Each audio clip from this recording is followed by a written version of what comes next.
இதற்கு முதலமைச்சர் அவர்களும், ஏன்னா அவங்களுக்கு வந்து இன்ஸ்டாகிராம் என்றால் அவர்களுக்கு விருப்பம் உடையது. ஏன்னா இந்த இன்ஸ்டால தான் அவங்க ஜெயிச்சோம்னால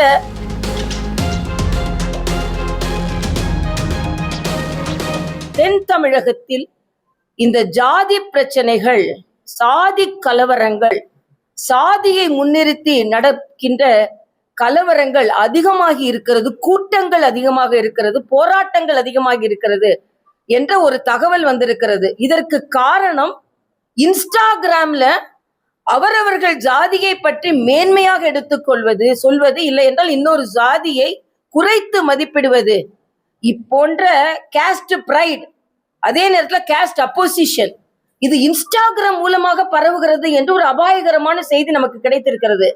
இதுல என்னன்னா, ஒரு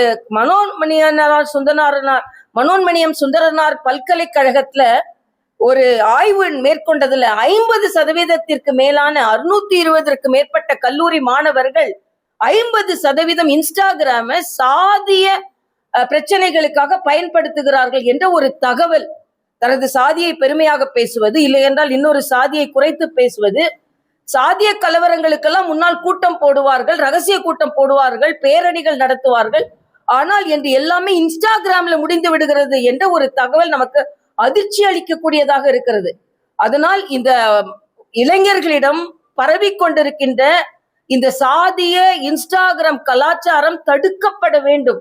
இதற்கு முதலமைச்சர் அவர்களும், ஏன்னா அவங்களுக்கு வந்து இன்ஸ்டாகிராம் என்றால் அவர்களுக்கு விருப்பம் உடையது. ஏன்னா இந்த இன்ஸ்டால தான் அவங்க ஜெயிச்சோம்னால இன்ஸ்டாவை அவர்கள் அப்படியே விட்டு விடுகிறார்கள். ஆனால் அந்த இன்ஸ்டா இன்ஸ்டன்டாக கலவரங்களை துரிதப்படுத்துவதற்கும் ஊக்கப்படுத்துவதற்கும் பரவுவதற்கும் காரணமாக இருக்கிறது என்று இன்னைக்கு ஒரு ஆங்கில பத்திரிகை செய்தி வெளியிட்டிருக்கிறார்கள். இதையும் உடனே நடவடிக்கை எடுக்க வேண்டும் என்று நான் கேட்டுக்கொள்கிறேன். ஆக போதையும் சாதிய கலவரங்களும் உடனடியாக போர்க்கால அடிப்படையில் தடுக்கப்பட வேண்டியது இன்று தமிழகத்தில் என்றும், இந்த மருத்துவர் தினத்தில் போதை வஸ்துக்கள் குறைக்கப்பட வேண்டும் என்பதும், மருத்துவ தினத்தில் தமிழ்நாட்டில் உள்ள அனைத்து அரசாங்க மருத்துவமனைகளிலும் அத்தனை வசதிகளும் மேம்படுத்தப்பட வேண்டும் என்பதையும் நான் கோரிக்கையாக வைக்கிறேன்.